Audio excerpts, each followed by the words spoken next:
அன்பிற்குரிய சகோதரர் எஸ்டிபியினுடைய மாநில பொதுச் செயலாளர் முகமது முபாரக் அவர்கள் இங்கே வேட்பாளராக நிறுத்தப்பட்டிருக்கிறார்கள்.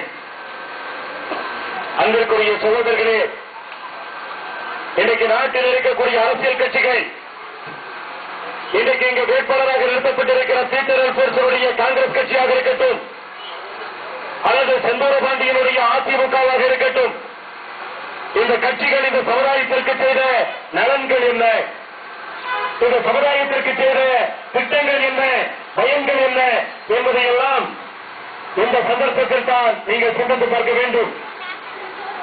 இந்த நாட்டில் முஸ்லிம் சமுதாயம் காலம் காலமாக வஞ்சிக்கப்பட்ட சமுதாயமாக, ஒடுக்கப்பட்ட சமுதாயமாக இன்றைக்கு இருக்கிறது என்று சொன்னால் இதற்கு காங்கிரஸை தவிர வேறு யார் பொறுப்பாக இருக்க முடியும்?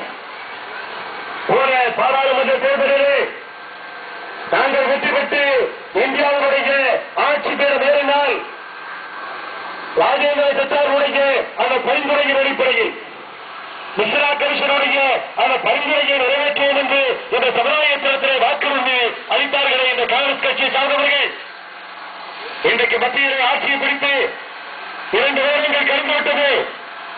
இதுவரைக்கும் அந்த மிஸ்ரா கமிஷனுடைய அந்த பரிந்துரையை நிறைவேற்றக்கூடிய திராணியும் அந்த தெம்பும் வாக்குறுதியை நிறைவேற்றக்கூடிய அந்த பண்பும் இந்த காங்கிரசுக்கு வரவில்லையே. பாசத்திற்குரிய சகோதரர்களே, இந்த நாட்டிலே காங்கிரஸை போல இந்த சமுதாயத்திற்கு துரோகம் செய்த ஒரு கட்சி வேறொரு கட்சி இல்லை என்று நீங்கள் சொல்லலாம். அந்த அளவிற்கு இந்த சமுதாயத்திற்கு துரோகம் செய்த காங்கிரசுக்கு ஒரு பாதம் சுமத்த உங்களுடைய பொன்னான வாக்குகளை நீங்கள் எஸ்டிபியினுடைய வேட்பாளர் முகமது முபாரக் அவர்களுக்கு தாருங்கள் என்று நான் கேட்டுக் கொள்கிறேன். அதிமுகவை பொறுத்தவரைக்கும் உங்களுக்கு சொல்ல வேண்டிய அவசியம் இல்லை. அதிமுக இந்த சமுதாயத்திற்கு செய்த துரோகங்களை நாம் பட்டியலிட்டு வர முடியுமா? இந்த சமுதாயத்தை பொறுத்தவரைக்கும் அதிமுக இந்த சமுதாயத்திற்கு செய்த துரோகங்களை நாம் அதிகமாக சொல்ல வேண்டிய தேவையில்லை. அது பாபரை மசூதியுடைய தகர்ப்பனுடைய நிர்வாக இருக்கட்டும், கரசபைக்கு ஆதரவியதாக இருக்கட்டும், ராமர் கோயிலை கட்டுவதற்கு ஆதரவு தெரிவித்த நிகழ்வாக இருக்கட்டும், அல்லது ஆந்திராவில் முஸ்லீம்களுக்கு இடஒதுக்கீடு அளித்தபொழுது மத ரீதியாக இடஒதுக்கீடு அளித்தால் இந்த நாட்டில் ஒரு பிறவிற்கரை காலமாக ஆகிவிடும் என்று சொன்னாரே, அதுவாக இருக்கட்டும், அல்லது கடந்த அதிமுகவுடைய ஆட்சியில் மதமாற்ற தடை சட்டம் என்று ஒன்று கொண்டு வந்து சிறுபான்மை மக்களுடைய வளர்ச்சியை தடுக்கக்கூடிய முயற்சியாக மதமாற்ற தடை சட்டம் ஒன்றை கொண்டு வந்து இந்த சமுதாயத்திற்கு ஒரு மாபெரும் துரோகத்தை இழந்தாங்க ஜெயலலிதா, இதுவாக இருக்கட்டும். இப்படி நூற்றுக்கணக்கான செயல்பாடுகளை அதிமுகவை பொறுத்தவரைக்கும் நாம் அடுக்கிக் கொண்டே போகலாம் சகோதரர்களே. எனவே அதிமுகவாக இருந்தாலும் காங்கிரஸாக இருந்தாலும் இந்த கட்சிகளால் இந்த சமுதாயத்திற்கு பிரயோஜனம் இல்லை, இந்த சமுதாயத்திற்கு நன்மை இல்லை, இந்த சமுதாயத்திற்கு உயர்வில்லை. அவர்கள் வெற்றி பெற்றால் கோடிக்கணக்கில் இந்த நாட்டை கோழையடித்து கூறு வருவார்கள். அதுதான் இன்னைக்கு நடந்து கொண்டிருக்கிறது. இன்னைக்கு பாருங்கள், ஸ்பெக்டா ஊழல் என்று சொல்லுகிறார்கள், காமன்வெல்த் ஊழல், ஆதர்ஸ் ஊழல், இன்னைக்கு லட்சம் கோடிக்கணக்கான ரூபாய்கள் இந்த நாட்டுடைய வரிப்பட கொள்ளையடிக்கப்படுகிறது. இதற்கு காங்கிரஸ் பொறுப்பாயில்லையா? காங்கிரஸ் தானே மத்தியில் ஆண்டு கொண்டிருக்கிறார்கள்.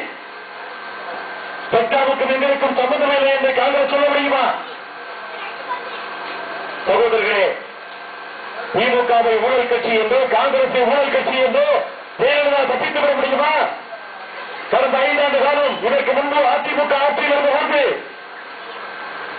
சமூகத்து ஊழலில் இருந்து தாஞ்சி ஊழலில் இருந்து சகோதரர்களே நூற்றுக்கணக்கான ஊழல் வழக்கை சந்தித்த ஒரு கட்சி தான் அண்ணா திராவிட முன்னேற்ற கழகம் என்பதை நீங்கள் மனதில் கொள்ள வேண்டும்.